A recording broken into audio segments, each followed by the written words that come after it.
Çaylardan Tuna'ya Kızılçin'le arası var. Düştük kara sevdaya, loy loy gönül güzel yarası var. Düştük kara sevdaya, loy loy gönül güzel yarası var. Al bizi de sürürsen, bayrak olan bürürsen, hele durma yürürsen, loy loy daha yolun yarısı var.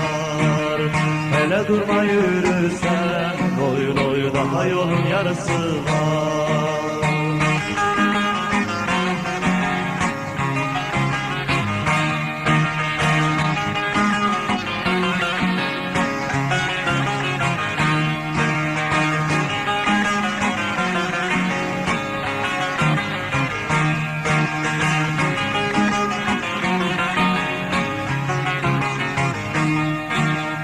Ölüm bize ağır gelmez, kara topraklar gelmez, zindanları zor gelmez, loy loy gözlerinin karası var.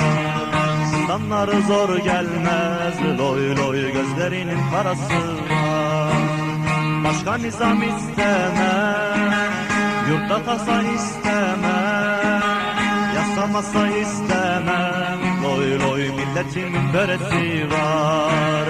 Yasamasa istemem, loy loy ulu Türk'ün böresi var.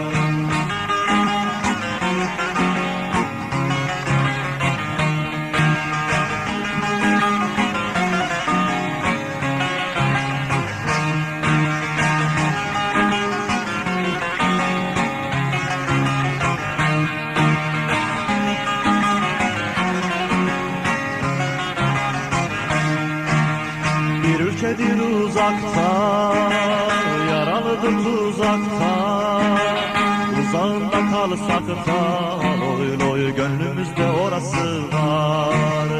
Uzağında kalsak da, loy loy gönüllerde orası var.